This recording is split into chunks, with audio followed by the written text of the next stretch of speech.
আজকে আপনারা সবাই জানেন যে গতকালকে 46 বিসিএস লিখিত প্রার্থীরা বাংলাদেশ পাবলিক সার্ভিস কমিশনে একটি দাবি নিয়ে এসেছে যে তারা 8 মে লিখিত পরীক্ষার ব্যাপারে কমিশনকে পুনর্বিবেচনা করা একটা দাবি আমরা গতকালকে কমিশনের বিজ্ঞ সদস্যবৃন্দের উপস্থিতিতে চেয়ারম্যান স্যারকে আমরা জানিয়ে এসেছি। ঠিক, এবং চেয়ারম্যান স্যার আমাদের দাবিটি পুনর্বিবেচনার আশ্বাস দিয়ে বাংলাদেশ সেনাবাহিনীর মারফতে কমিশনের তরফ থেকে 3 দিনের সময় দাবি করেছেন। তো সেই 3 দিন আজকে প্রথম দিনে আমরা একটি প্রতীকী অবস্থান কর্মসূচি এখানে গতকালকে থ্রো করছি, যার ফলশ্রুতিতে আমরা এখানে সেই অবস্থান কর্মসূচিতে আমাদের টুকটাক যে পড়াশোনা পাঁচ চক্র একটা কর্মসূচি ছিল, ওইখানে আমরা অবস্থান করতেছিলাম, যেটা সময়সূচি ছিল সকাল 10টা থেকে দুপুর 2টা। তো আজকে এই অবস্থান কর্মসূচির আজকের দিন শেষে আমাদের পরবর্তী দিনের যে কর্মসূচিটা সেটাও আজকের মতোই চলমান থাকবে।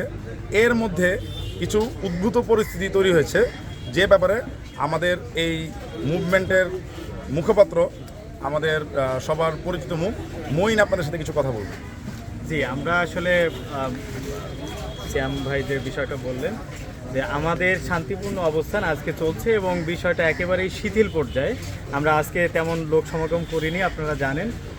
তো এর মধ্যে থেকে আমাদের যে 5 চক্র আজকে চলছিল, আমরা লিখিত প্রার্থী আমরা বই পড়া চালিয়ে যাচ্ছিলাম এখানে এসে শান্তিপূর্ণভাবে। এমনকি আজকে ভাইবা চলছে বিধায় আমরা মূল ফটকেও অবস্থান নিইনি, আমরা এখানে দাঁড়িয়ে আছি, আমরা এখানে পড়াশোনা করছি। এর ভিতরেই আমাদের চোখে একটা নিউজ আসে প্রথম আলোর, সেখানে দেখা যায় যে চেয়ারম্যান স্যারকে কোট করে বলা হচ্ছে যে স্যার নাকি বলেছেন যে প্রতিনিধি এসেছিল, প্রতিনিধিদের সাথে কথা হয়েছে, তারা চলে গিয়েছেন। কিন্তু এটাতে আমাদের মধ্যে বিভ্রান্তি ছড়িয়ে পড়েছে, কারণ আপনারা জানেন। আমি একটু ইন্টারাপ্ট করতে চাই, আপনাদের কোনো প্রতিনিধি আসলে গিয়েছিল কিনা? আমরা আসলে গত কয়েকদিন ধরে আমাদের যে কর্মসূচি চলছিল, প্রতিবারই পিএসসি থেকে আমাদের অফার করা হয়, এমনকি জোরালোভাবে আহ্বান করা হয়, যার প্রতি আমরা রেসপন্ড করে আমরা যেতে বাধ্য হই। আমরা সেখানে গিয়ে কয়েক দফায় কথা বলেছি, কিন্তু কথার কোনো ধরনের অগ্রগতি হয়নি, একই ধরনের কথার রিপিটিশন হয়।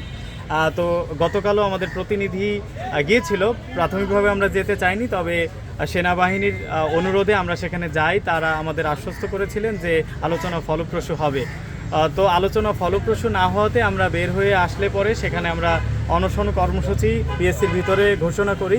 তার পরিপ্রেক্ষিতে আবার রিদওয়ান স্যার উপস্থিত ছিলেন আর্মির, উনি আবার ভেতরে যান, ভেতরে গিয়ে চেয়ারম্যান স্যারের সাথে কথা বলে আসেন। তিনি আমাদের জানান যে চেয়ারম্যান স্যার আমাদের 3 দিনের সময় চেয়েছেন, এর মধ্যে উনি বিষয়টা বিবেচনা করে দেখবেন।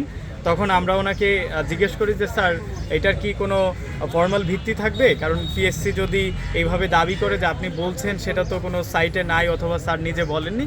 তখন উনি নিজের রেসপন্সিবল হয়ে বলেছেন অবশ্যই আমরা এখানে ছিলাম, এখানে মিডিয়া আছে, আমি ওনাদের তরফ থেকেই 3 দিনের সময় চাচ্ছি।